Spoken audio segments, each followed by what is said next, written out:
നമ്മളുടെ സുവിശേഷ ഭാഗം മത്തായി 5-ാം അധ്യായത്തിലെ ഏറ്റവും പ്രധാനപ്പെട്ട ഭാഗമാണ് നമ്മളിപ്പോൾ പഠിച്ചുകൊണ്ടിരിക്കുന്നത്.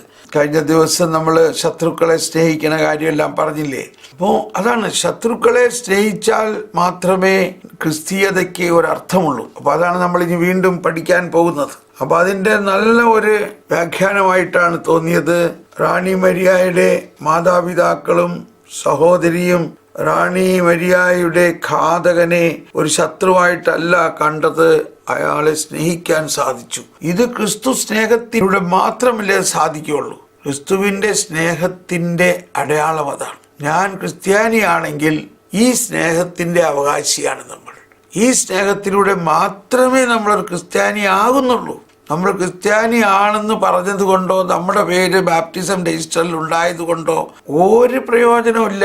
ഈശോ കൃത്യമായിട്ട് അന്ത്യത്താഴവേളയിൽ പറഞ്ഞു, ഇങ്ങനെ നിങ്ങൾ സ്നേഹിക്കുന്നു എങ്കിൽ നിങ്ങൾ എൻ്റെ ശിഷ്യന്മാരാണ്. അതുമൂലം നിങ്ങൾ എൻ്റെ ശിഷ്യന്മാരാണെന്ന് ലോകം അറിയണം. ലോകം മാത്രം അറിഞ്ഞാൽ മതിയോ?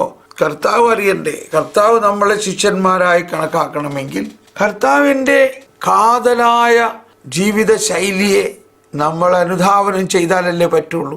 അപ്പോൾ ഇത് വെച്ച് നോക്കുമ്പോൾ നമ്മളിൽ എത്ര പേര് യഥാർത്ഥ ക്രിസ്ത്യാനിയാണ്? ഇതൊരു വെല്ലുവിളിയാണ്. നമ്മൾ ശരിക്കും വെല്ലുവിളിയാണിത്. ഇത് എളുപ്പമുള്ള കാര്യമല്ല. ശത്രുവിനെ സ്നേഹിക്കാൻ നമ്മൾ ശരിക്കും, അപ്പോൾ ഇവിടെ നമ്മൾ വിശുദ്ധ അഗസ്തീനോസ് എല്ലാം പറഞ്ഞിട്ടുണ്ടല്ലോ, ആരാണ് എൻ്റെ അയൽക്കാരൻ? ഈ ലോകം മുഴുവൻ ഉള്ളവർ നമ്മുടെ അയൽക്കാരാണ്. നമ്മൾ ഈ സമൂഹത്തെ, ആ സമൂഹത്തെ ക്രിസ്ത്യാനിക്ക് എതിരാണെന്ന് വിചാരിക്കരുത്.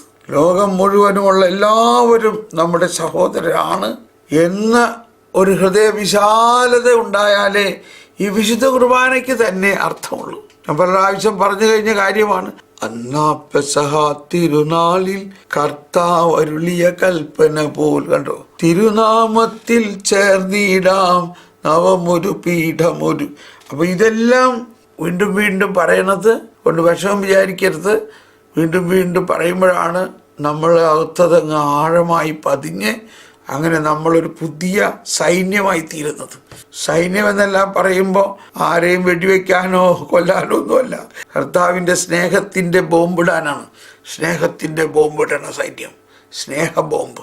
ഓക്കെ, അപ്പോൾ മത്തായി 5:43 മുതൽ അയൽക്കാരനെ സ്നേഹിക്കുക, ശത്രുവിനെ ദ്വേഷിക്കുക എന്ന് പറഞ്ഞിട്ടുള്ളത് നിങ്ങൾ കേട്ടിട്ടുണ്ടല്ലോ. എന്നാൽ ഞാൻ നിങ്ങളോട് പറയുന്നു, ശത്രുക്കളെ സ്നേഹിക്കുവിൻ, നിങ്ങളെ പീഡിപ്പിക്കുന്നവർക്ക് വേണ്ടി പ്രാർത്ഥിക്കുവിൻ. അങ്ങനെ നിങ്ങൾ നിങ്ങളുടെ സ്വർഗസ്ഥനായ പിതാവിന്റെ മക്കളായിത്തീരും. അവിടുന്ന് ശിഷ്ടരുടെയും ദുഷ്ടരുടെയും മേൽ സൂര്യൻ ഉദിപ്പിക്കുകയും നീതിമാന്മാരുടെയും നീതിരഹിതരുടെയും മേൽ മഴ പെയ്യ്ക്കുകയും ചെയ്യുന്നു. നിങ്ങളെ സ്നേഹിക്കുന്നവരെ നിങ്ങൾ സ്നേഹിച്ചാൽ നിങ്ങൾക്ക് എന്ത് പ്രതിഫലമാണ് ലഭിക്കുക? ചുങ്കക്കാർ പോലും അത് തന്നെ ചെയ്യുന്നില്ലേ? സഹോദരങ്ങളെ മാത്രമേ നിങ്ങൾ അഭിവാദനം ചെയ്യുന്നുള്ളൂവെങ്കിൽ വിശേഷ വിദ്യ എന്താണ് നിങ്ങൾ ചെയ്യുന്നത്? വിജാതീയരും അത് തന്നെ ചെയ്യുന്നില്ലേ? അതുകൊണ്ട് നിങ്ങളുടെ സ്വർഗസ്ഥനായ പിതാവ് പരിപൂർണനായിരിക്കുന്നത് പോലെ നിങ്ങളും പരിപൂർണരായിരിക്കുവിൻ. എന്താണ് ഇവിടുത്തെ പരിപൂർണത? സ്നേഹം, ശത്രുക്കളെ സ്നേഹിക്കുന്ന സ്നേഹം. നമ്മുടെ കർത്താവായ ഈശോ മിശിഹായുടെ പരിശുദ്ധ സുവിശേഷം. ഈശോ മിശിഹായ്ക്ക് സ്തുതി. സുവിശേഷം ഇതാണ്. സുവിശേഷം ഇതാകുന്നു സുവിശേഷം. ഓക്കെ, നമ്മളിപ്പോൾ വിശുദ്ധ അഗസ്തീനോസിന്റെ ഈ വ്യാഖ്യാനം നമ്മൾ മനസ്സിലാക്കണം. ഇത് പഠിക്കണത് നിസാര കാര്യമല്ല എന്നുള്ളത് നേരത്തെ മനസ്സിലാക്കണം. ഇത് മാത്തമാറ്റിക്സ് പഠിക്കണ മാതിരിയോ കെമിസ്ട്രിയും ബോട്ടണിയും ഫിസിക്സ് ഒക്കെ പഠിക്കണ മാതിരി പഠിച്ചാൽ ഇത് മനസ്സിലാകില്ല. ഇത് പരിശുദ്ധാത്മാവിലൂടെ ഒരു ഇൻഫ്യൂസ്ഡ് വിസ്ഡത്തിലൂടെയാണ് മനസ്സിലാണ്. അതായത് പരിശുദ്ധാത്മാവ് നമ്മുടെ ആത്മാവിലേക്ക് ഒരു ജ്ഞാനം നൽകുമ്പോഴാണ്. അത് നമ്മുടെ ബുദ്ധിനെ വെട്ടിച്ചിട്ടാണ് തരണത്. ആ ജ്ഞാനം നമ്മളുടെ അകത്ത് തുറക്കണ ഒരു കാര്യമാണ് ഇത് മനസ്സിലാക്കുന്നത്. ഇപ്പോ തോമസ് അക്വീനാസ് എല്ലാം ഒരുപാട് പഠിച്ചു. അത് കഴിഞ്ഞിട്ടാണ് അവസാനം തോമസ് അക്വീനാസ് ദൈവത്തിന്റെ ദർശനം കിട്ടിക്കഴിഞ്ഞപ്പോ പറയാണ്, ഞാൻ ഈ പഠിച്ചതും എഴുതിയതും ഒന്നുമല്ല, അത് വെറും വൈക്കോല് മാത്രമാണ്.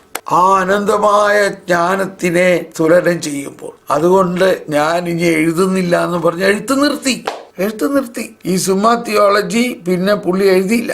എന്നാൽ കൊച്ചുത്രേസ്യയെ പോലെയുള്ളവർ ഇതൊന്നും പഠിച്ചില്ല. എന്നാൽ ദൈവത്തിൻ്റെ ആ ജ്ഞാനത്തെ ഉള്ളിലേക്ക് ദൈവം അങ്ങ് ഡയറക്റ്റ് കൊടുത്തു. അതാണ് നമ്മൾ ചെയ്യണത്. നമ്മൾ ആ ജ്ഞാനത്തെ, ദൈവമേ ആ ജ്ഞാനത്തെ എൻ്റെ ആത്മാവിലേക്ക് ഒഴുക്കണേ. അതിനുവേണ്ടിയാണ് നമ്മൾ ആദ്യ ഭാഗം മുഴുവനും പ്രാർത്ഥിക്കുന്നത്. ആ ജ്ഞാനം നമ്മളുടെ അങ്ങ് കിട്ടിക്കഴിഞ്ഞാൽ ടക്ക് എന്നെല്ലാം ഇങ്ങനെ പൂ വിരിയണമാതിരി വിരിഞ്ഞ് നമുക്കങ്ങ് മനസ്സിലാകും. അപ്പോൾ ആ ജ്ഞാനത്തെ നമ്മൾ ഇന്റലക്ച്വലായിട്ട് പഠിച്ച് മനസ്സിലാക്കണതല്ല, ദാനമായി നമ്മളിൽ നിക്ഷേപിക്കപ്പെടണം. നമ്മളൊന്നും ചെയ്യണ്ട, അത് ദാനമാണ്. എന്നിട്ട് ആ ജ്ഞാനത്തിനെ ഉപയോഗിച്ചുകൊണ്ട് ഈ വ്യാഖ്യാനങ്ങൾ മനസ്സിലാക്കണം. അതാണ് പകരപ്പെടുന്ന വിശ്വാസം. എനിവേ, അപ്പം നമ്മളിവിടെ പഠിക്കാൻ പോകുന്നത്, വീണ്ടും നമ്മൾ അതൊന്നൊരു റൗണ്ട് എടുക്കുകയാണ്. മറ്റൊരു രസമുള്ളത്, ഇതൊന്നും വാക്കുകളിൽ പറഞ്ഞു മനസ്സിലാവില്ല. അത് മറ്റൊരു കാര്യം കേട്ടോ. നമ്മള് കുറച്ച് ഭാഷ പഠിച്ചു, ചിലർക്ക് ഭയങ്കര ഭാഷാ ചാതുര്യമുണ്ട്, പക്ഷെ അതുകൊണ്ടൊന്നും ഇത് മനസ്സിലാകില്ല. ഇത് ഭാഷയ്ക്ക് അപ്പുറത്താണ്.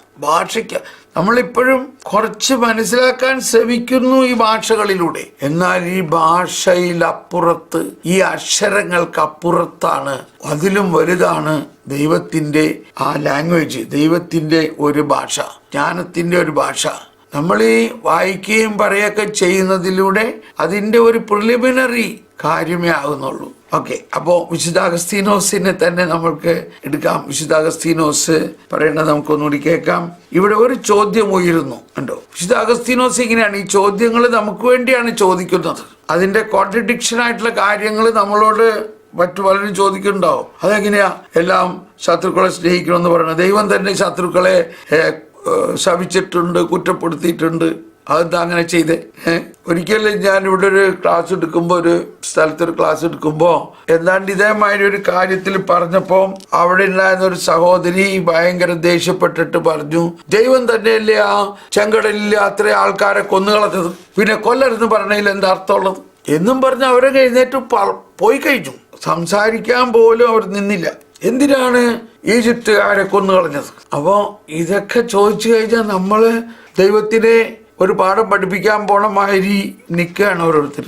എന്ത് ചെയ്യാൻ പറ്റും? അപ്പൊ ഇവിടെ ഒരു ചോദ്യം ഉയരുന്നു. വിശുദ്ധ അഗസ്തീനോസ് ശത്രുക്കൾക്ക് വേണ്ടി പ്രാർത്ഥിക്കാൻ കൽപ്പിക്കുന്ന കർത്താവിന്റെ ഈ കൽപ്പന വിശുദ്ധ ലിഖിതത്തിന്റെ മറ്റനേകം ഭാഗങ്ങൾക്ക് എതിരാണെന്ന് തോന്നുന്നു. പ്രവാചക ഗ്രന്ഥങ്ങളിൽ അനേക പ്രാവശ്യം ശത്രുക്കളെ ശമിക്കുന്നതായി കാണുന്നുണ്ട്.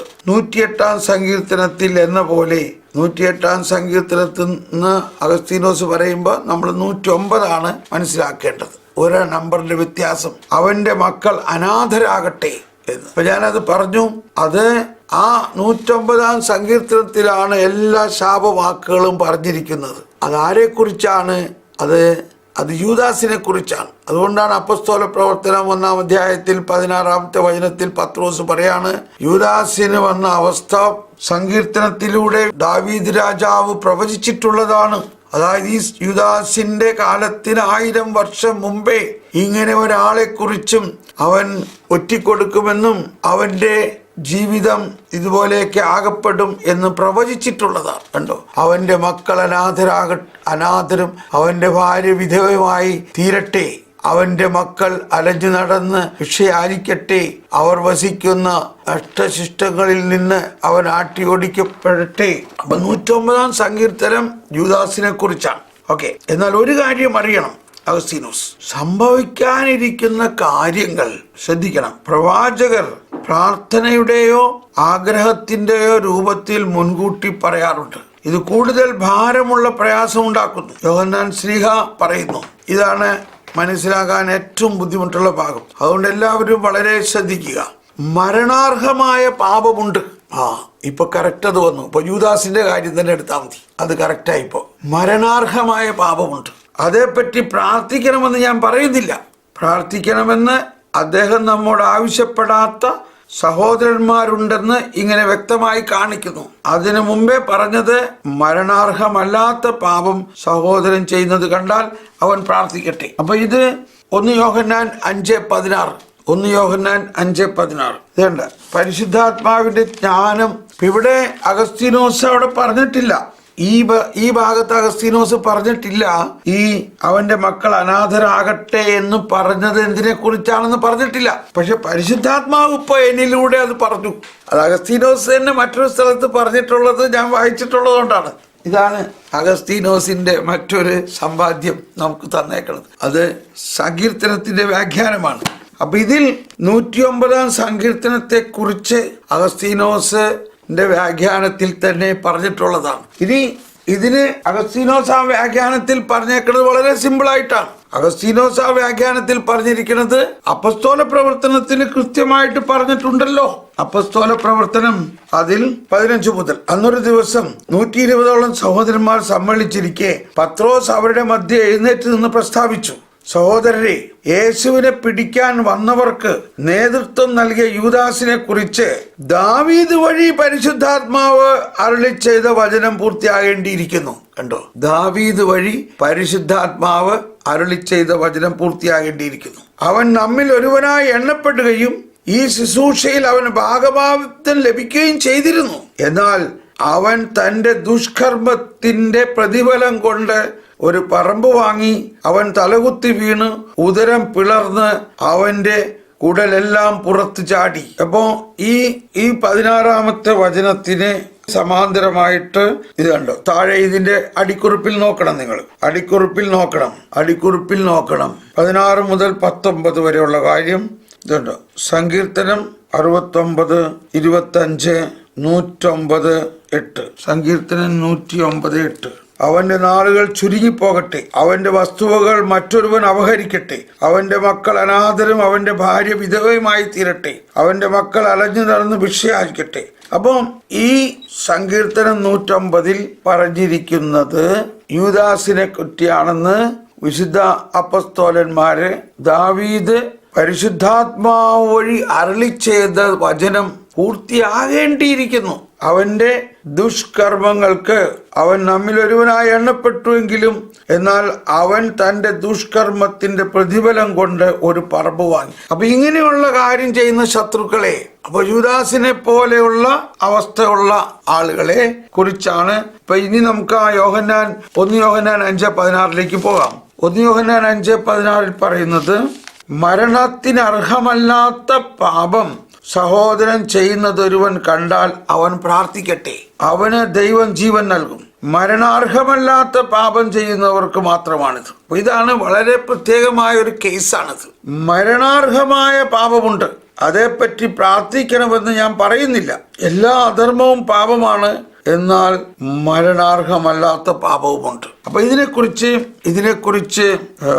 എൻ്റെ അടുത്തുള്ള ബൈബിൾ കമന്ററിയിൽ 1 യോഹന്നാൻ 5:16 കുറിച്ച് ന്യൂ അമേരിക്കൻ ബൈബിളിലെ ഒരു കമന്ററി ഉണ്ട്. ആ കമന്ററിയിൽ പറയുന്നത് ഇതാണ്: because of our intimate relationship with him in love we pray in those who are in sin but not in deadly sin. എന്നിട്ട് അവിടെ പറയാണ് ലിറ്ററലി സിൻ അൺടു ഡെത്ത്. അപ്പൊ ഇതിനെക്കുറിച്ച് പറയാണ് probably referring to apostasy or activities brought on under the Antichrist.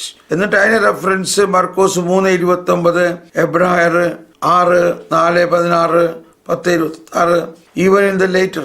അപ്പൊ ഈ apostasy എന്ന് ഇവിടെ പറയുന്നത് പരിശുദ്ധാത്മാവിന് എതിരായിട്ടുള്ള പാപം, ക്ഷമിക്കപ്പെടാത്ത പാപം. അപ്പൊ അതിന് കറക്റ്റ് എക്സാമ്പിൾ ആണ് യൂദാസിന്റെ തന്നെ അവസ്ഥ. അപ്പം ഇതുപോലെ ചില കാര്യങ്ങൾ മനുഷ്യര് ചെയ്യുന്നുണ്ടാകാം, അത് ക്ഷമിക്കപ്പെടുകയില്ല, അല്ലെങ്കിൽ അങ്ങനത്തെ മരണാർഹമായ പാപം. ഇപ്പൊ നമ്മള് അപ്പസ്തോല പ്രവർത്തനത്തിലെ മറ്റൊരു സ്ഥലത്ത് ഉണ്ട് മരണാർഹമായ പാപം. നമുക്കത് എന്നും ഒരു ചോദ്യചിഹ്നമാണത്. മരണാർഹം എന്നാണ് പറഞ്ഞേക്കുന്നത്. ആ വ്യക്തിയുടെ ആത്മാവിന്റെ കാര്യം നമ്മൾ തീരുമാനിക്കരുത്. ആ വ്യക്തിയുടെ ഈ ജീവിതത്തിലെ അവസ്ഥ പെട്ടെന്ന് അവസാനിപ്പിച്ചു. അപ്പസ്തോല പ്രവർത്തനത്തില് നമുക്കറിയാം, അനന്യാസും സഫീറയും ആ ഭൂമി വിറ്റ് കിട്ടിയ പണം ഒളിച്ചു വെച്ച് ബാക്കിയുള്ളത് കൊണ്ടുവന്ന് കൊടുത്തപ്പോ പത്രോസും സംഘത്തിന്റെ മുമ്പിൽ വെച്ച് വിശ്വാസികൾ അനന്യാസും സഫീറയും 5-ാം അധ്യായത്തിൽ, പറമ്പ് നിന്റെ സ്വന്തമായിരുന്നില്ലേ, വിറ്റ് കിട്ടിയത് നിന്റെ അധീനത്തിലായിരുന്നല്ലോ, ഈ പ്രവൃത്തി ചെയ്യാൻ നിന്നെ പ്രേരിപ്പിച്ചത് എന്താണ്? നീ വ്യാജം പറഞ്ഞത് മനുഷ്യരോടല്ല, ദൈവത്തോടാണ്. ഈ വാക്ക് കേട്ട ഉടനെ അനന്യാസ് നിലത്ത് വീണ് മരിച്ചു. മരണാർഹമായ പാപം. അനന്യാസ് എന്നൊരാളും അവന്റെ ഭാര്യ സഫീറായും കൂടി തങ്ങളുടെ പറമ്പ് വിറ്റു. വിലയുടെ ഒരു ഭാഗം അവൻ ഭാര്യയുടെ അറിവോടെ മാറ്റിവെച്ചു. ബാക്കി അപ്പസ്തലന്മാരുടെ കാൽക്കൽ സമർപ്പിച്ചു. പത്രോസ് ചോദിച്ചു, അനന്യാസേ, പരിശുദ്ധാത്മാവിനെ വഞ്ചിക്കാനും പറമ്പിന്റെ വിലയുടെ ഒരു അംശം മാറ്റിവെക്കാനും സാത്താൻ നിന്റെ ഹൃദയത്തെ പ്രേരിപ്പിച്ചതെന്ത്? ഇത് അവര് പറഞ്ഞ കാര്യം അവരൊന്നും പത്രോസിനോട് പറഞ്ഞിട്ടില്ല. അപ്പൊ പത്രോസിന് ഇതെങ്ങനെ മനസ്സിലാവണു? അപ്പൊ പത്രോസിൽ പരിശുദ്ധാത്മാവ് ഇത് വെളിപ്പെടുത്തി കൊടുക്കുകയാണ്. സാത്താൻ നിന്റെ ഹൃദയത്തെ പ്രേരിപ്പിച്ചതെന്ത്? പറമ്പ് നിന്റെ സ്വന്തമായിരുന്നില്ലേ? വിറ്റ് കിട്ടിയതും നിന്റെ അധീനത്തിലായിരുന്നല്ലോ. ഈ പ്രവൃത്തി ചെയ്യാൻ നിന്നെ പ്രേരിപ്പിച്ചത് എന്താണ്? നീ വ്യാജം പറഞ്ഞത് മനുഷ്യനോടല്ല, ദൈവത്തോടാണ്. ഈ വാക്ക് കേട്ട ഉടനെ അനന്യാസ് നിലത്ത് വീണു മരിച്ചു. ഇപ്പൊ പത്രോസ് വല്ലതും ചെയ്തോ? ഇത് കേട്ടവരെല്ലാം ഭയവിഹ്വലരായി. ചെറുപ്പക്കാർ അവനെ വസ്ത്രത്തിൽ പൊതിഞ്ഞ് പുറത്തു കൊണ്ടുപോയി സംസ്കരിച്ചു. ഏകദേശം 3 മണിക്കൂർ കഴിഞ്ഞു. അവന്റെ ഭാര്യയും വന്നു. നടന്നതൊന്നും അവൾ അറിഞ്ഞിരുന്നില്ല. പത്രോസ് അവളോട് ചോദിച്ചു, ഈ തുകയ്ക്ക് തന്നെയാണോ നിങ്ങൾ പറമ്പ് വിറ്റതെന്ന് എന്നോട് പറയുക. അവൾ പറഞ്ഞു, അതെ എന്ന്. കണ്ടോ, ഈ തുകയ്ക്ക് തന്നെ. അപ്പോൾ പത്രോസ് പറഞ്ഞു, കർത്താവിന്റെ ആത്മാവിനെ പരീക്ഷിക്കാൻ നിങ്ങൾ ഒത്തുചേർന്നത് എന്ത്? ഇതാ നിന്റെ ഭർത്താവിനെ സംസ്കരിച്ചവരുടെ കാലൊച്ച വാതിലിന് പുറത്ത് കേൾക്കാം. അവർ നിന്നെയും കൊണ്ടുപോകും. തൽക്ഷണം അവൾ അവന്റെ കാൽക്കൽ മരിച്ചു വീണു. ചെറുപ്പക്കാർ അകത്ത് പ്രവേശിച്ചപ്പോൾ അവൾ മരിച്ചു കിടക്കുന്നത് കണ്ടു.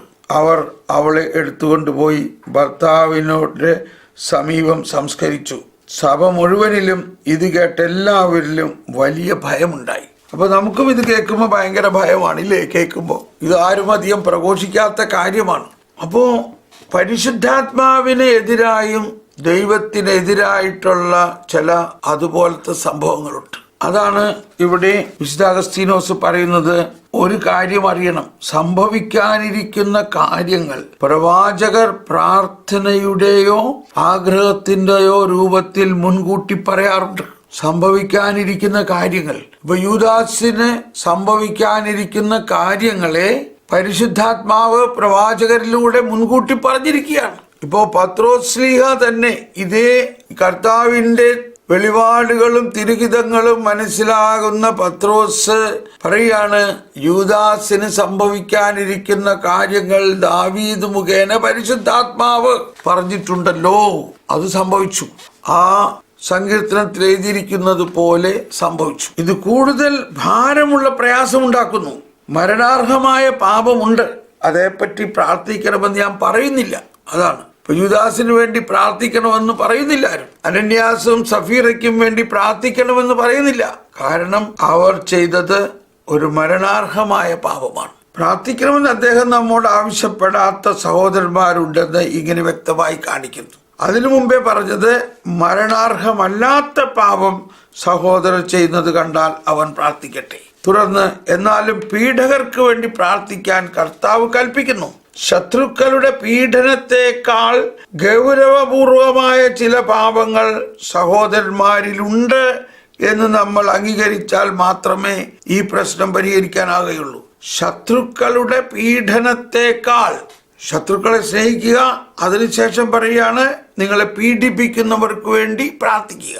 ശത്രുക്കളുടെ പീഡനത്തെക്കാൾ ഗൗരവപൂർവമായ ചില പാപങ്ങൾ സഹോദരന്മാരിലുണ്ട് എന്ന് നമ്മൾ അംഗീകരിച്ചാൽ മാത്രമേ ഈ പ്രശ്നം പരിഹരിക്കാനാവുകയുള്ളൂ. അങ്ങനെ സ്തെഫാനോസ് തന്നെ കല്ലെറിയുന്നവന് വേണ്ടി പ്രാർത്ഥിച്ചു. കാരണം അവർ ഇനിയും ക്രിസ്തുവിൽ വിശ്വസിച്ചിരുന്നില്ല. എന്നാൽ പൗലോസ് അപ്പസ്തോലൻ അലക്സാണ്ടറിന് വേണ്ടി പ്രാർത്ഥിച്ചില്ല.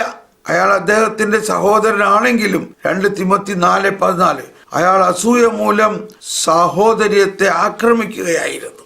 എന്നാൽ പ്രാർത്ഥിക്കേണ്ടാത്തവനെതിരായിട്ട് പ്രാർത്ഥിക്കരുത്. അപ്പോൾ വിശുദ്ധർ എതിരെ പ്രാർത്ഥിച്ചവരെ കുറിച്ച് നാം എന്തു പറയണം? അവർ തിരുത്തപ്പെടണമെന്ന് പ്രാർത്ഥിച്ചില്ല. കാരണം അത് അവർക്ക് വേണ്ടി പ്രാർത്ഥിക്കുന്നതായി തീരും. അവരുടെ നിത്യനാശത്തിന് വേണ്ടി പ്രാർത്ഥിച്ചു. കർത്താവിനെ ഒറ്റിക്കൊടുത്തവനെതിരെ പ്രവാചകൻ പ്രാർത്ഥിച്ചതുപോലെ അല്ല. കാരണം അത് ഭാവിയെ പറ്റിയുള്ള പ്രവചനമാകും, ശിക്ഷ നൽകാനുള്ള പ്രാർത്ഥനയല്ല. എന്നാൽ വെളിപാട് ഗ്രന്ഥത്തിൽ ശിക്ഷകരോട് പ്രതികാരം ചെയ്യണമെന്ന് രക്തസാക്ഷികൾ പ്രാർത്ഥിച്ചു, വെളിപാട് 6:10. എന്നാൽ ഇത് നമ്മെ ബാധിക്കുന്നതായി കരുതരുത്. കുറച്ച് സമാധാനം വരുത്തിട്ടില്ലേ? എന്നാൽ ഇത് നമ്മെ ബാധിക്കുന്നതായി കരുതരുത്. അവർ ആ വ്യക്തികൾക്ക് വേണ്ടിയാണ്. പാപത്തിന്റെ രാജ്യത്തിനെതിരായിട്ടല്ല പ്രാർത്ഥിച്ചതെന്ന് ആർക്ക് പറയാൻ ധൈര്യമുണ്ടാകും? എന്തെന്നാൽ രക്തസാക്ഷികളുടെ നീതിപൂർവകവും കരുണാപൂർവകവുമായ പ്രതികാരമായിരിക്കും പാപത്തിന്റെ രാജ്യത്തെ തകർക്കാൻ തന്നെ. അതിന്റെ തുടർച്ചയിൽ അവർ ഈ തിന്മകൾ സഹിച്ചു. അത് തകർക്കപ്പെടുന്നത് ചിലരെ തിരുത്തിക്കൊണ്ടും പാപത്തിൽ ജീവിക്കുന്നവരെ ശപിച്ചുകൊണ്ടുമാണ്. പൗലോസ് തന്റെ ശരീരത്തിൽ തന്നെ സ്റ്റീഫനെതിരെ പ്രതികരിച്ചതായി തോന്നുന്നില്ലേ? അദ്ദേഹം പറയുന്നു, മറ്റുള്ളവരോട് സുവിശേഷം പ്രസംഗിച്ച ഞാൻ തന്നെ തിരസ്കരിക്കാതിരിക്കാൻ വേണ്ടി എൻ്റെ ശരീരത്തെ ഞാൻ കർശനമായി നിയന്ത്രിച്ച് കീഴടക്കുന്നു. ഇനി ഇതിനെക്കുറിച്ച് നിങ്ങൾക്ക് സംശയമുണ്ടെങ്കിൽ നിങ്ങൾ പരിശുദ്ധാത്മാവിനോട് പ്രാർത്ഥിക്കണം. അതാണ്, ഇതെല്ലാം വാക്കുകൾ കൊണ്ടോ മനസ്സിലാവുന്നതല്ല എന്ന് പരിശുദ്ധാത്മാവ് മുൻകൂട്ടി നമ്മളെ പറഞ്ഞു. ഇൻഫ്യൂസ്ഡ് വിസ്ഡത്തിനെ കുറിച്ച് പരിശുദ്ധാത്മാവ് നമ്മുടെ ആത്മാവിൽ നൽകുന്ന ആ ജ്ഞാനത്തിലൂടെയേ നമുക്കിത് മനസ്സിലാവുകയുള്ളൂ. വിശുദ്ധ അഗസ്തീനോസ് തുടർന്ന് പറയുകയാണ്, കൊല്ലപ്പെട്ടവരുടെ ആത്മാക്കൾ പ്രതികാരം ചെയ്യപ്പെടാൻ വിളിച്ച് കരയുന്നു. ആബേലിന്റെ രക്തം മണ്ണിൽ കിടന്ന് ശബ്ദം കൂടാതെ വിളിച്ചു കരഞ്ഞതുപോലെ ജോലിക്കാരൻ ചെയ്യപ്പെട്ട ജോലിയിൽ സന്തോഷിക്കുമ്പോൾ സ്വയം പ്രശംസിക്കുന്നു. നിശ്ചിത സമയത്ത് സംഭവിക്കുമെന്ന് അറിയുന്നതിനെ കുറിച്ച് നിർബന്ധിക്കാൻ വിശുദ്ധർക്ക് ക്ഷമയില്ലാത്തവരല്ല. വിശുദ്ധ ക്രിസോസ്തം ഏത് പടികളിലൂടെയാണ് നാം ഇവിടെ വരെ കയറിയതെന്ന് ശ്രദ്ധിക്കുക. അവിടുന്ന് സദ്ഗുണത്തിന്റെ കൊടുമുടിയിൽ സ്ഥാപിച്ചത് എങ്ങനെയെന്ന് ശ്രദ്ധിക്കുക. ആദ്യത്തെ പടി ഇതാണ്, ആരെയും ദ്രോഹിക്കാൻ തുനിയരുത്. രണ്ടാമത്തെ പടി ഇതാണ്, നമുക്കെതിരെ ചെയ്ത തെറ്റിന് പ്രതികാരം ചെയ്യുമ്പോൾ തുല്യമായത് നൽകി പ്രതികരിച്ചത് കൊണ്ട് നമുക്ക് തൃപ്തി ഉണ്ടാകും. മൂന്നാമത്തെ പടി ഇതാണ്, നാം സഹിച്ചതിനും ഒട്ടും പ്രതികാരം ചെയ്യാതിരിക്കുക. നാലാമത്തെ പടി ഇതാണ്, തന്നെ തിന്മ അനുഭവിക്കാൻ വിട്ടുകൊടുക്കുക. അഞ്ചാമത്തെ പടി ഇതാണ്, പീഡകൻ തരാൻ ഉദ്ദേശിക്കുന്ന പീഡനത്തെക്കാൾ കൂടുതൽ സഹിക്കാൻ തയ്യാറാകുക. ആറാമത്തെ പടി ഇതാണ്, അത്തരം പീഡനങ്ങൾ നൽകുന്നവരെ വെറുക്കാതിരിക്കുക. ഏഴാമത്തെ പടി ഇതാണ്, അവനെ സ്നേഹിക്കുക. എട്ടാമത്തെ പടി ഇതാണ്, അവന് വേണ്ടി പ്രാർത്ഥിക്കുക. അപ്പൊ ഇതൊന്നും നിങ്ങൾ പടിപടിയായിട്ടൊന്നും കൂടി എഴുതി വെച്ച് അതിനെ കൂടുതൽ മനസ്സിലാക്കാൻ ശ്രമിക്കുക. കൽപ്പന മഹത്തായതുകൊണ്ട് നിർദ്ദേശിക്കപ്പെട്ട പ്രതിഫലവും മഹത്തായിരിക്കും. അതായത് ദൈവത്തെ പോലെ ആയിരിക്കുക. അതാണ് അവസാനം പറയുന്നത്, നിങ്ങൾ സ്വർഗസ്ഥനായ നിങ്ങളുടെ പിതാവിന്റെ പുത്രരായിരിക്കും. ഈ 8 പടികൾ നമുക്കിവിടെ അവസാനിപ്പിക്കേണ്ടിയിരിക്കുന്നു. Praise the Lord.